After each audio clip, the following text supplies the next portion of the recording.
I want to talk about doubting yourself and the potential risk of wanting to be an extrovert, but deep inside your introvert side kind of takes over. So, example, I just came back from London. I was there for 5 nights. I was there during the video conference, social media conference, VidCon, my 5th one.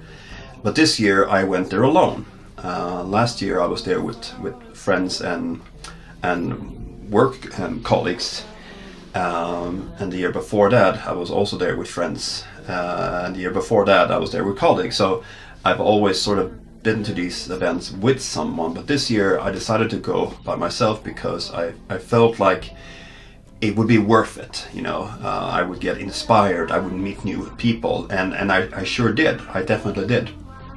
But there was always this kind of nagging feeling within me. It's like, you're here all alone, and even though you know people there, you're still there alone. And one of the, I guess, good coincidence that happened, I was in the YouTube lounge, and I saw my friend Jazza there, and we talked for just a minute or two before he had to leave. And then I sat down, and there were a couple of others, and I started talking to them. And then some of them were heading to a workshop that was in the next room. And I thought, well, I'll just tag along. I'll be that guy. I'll just tag along.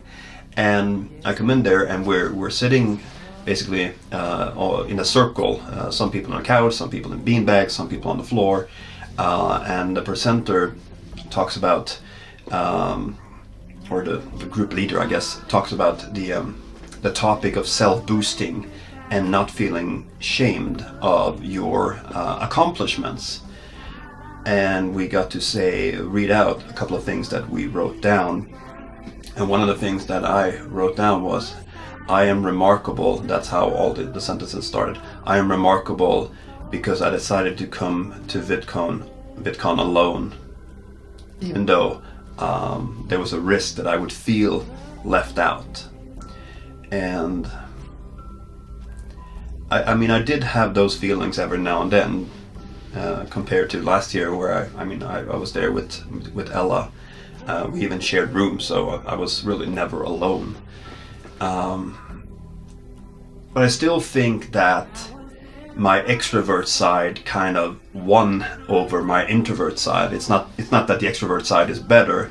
It's just that I can sometimes feel like the introvert side can be quite destructive, even though there are some wonderful things about it. Being able to contemplate things, being able to really explore your own emotions. But I've always said that I'm somewhere in the 50-50 area, where I can be very like extrovert, like whoa, but at the same time I can be extremely introvert, where I just kind of see all the doubts. I have all the doubts, and I see all the problems with myself. But looking back at the totality of this weekend, meeting up with some people that I met up with last year, and making new friends, connections. I filmed with a couple of people, and knowing that, who knows, I was saying to one of the girls there that I was filming with, when I realized that she wasn't married, who knows where this might lead. It might be so that one day when you get married, I will be there and I will give you a wedding speech. That might happen. It has happened before. So that life finds a way.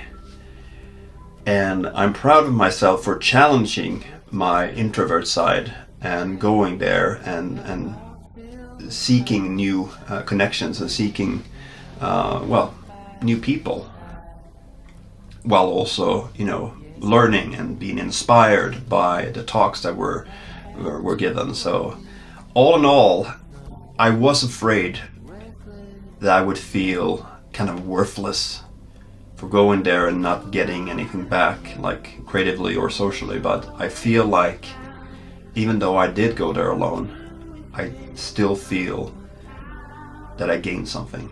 I still feel that I evolved. and I feel proud of myself. I feel remarkable. Good talk.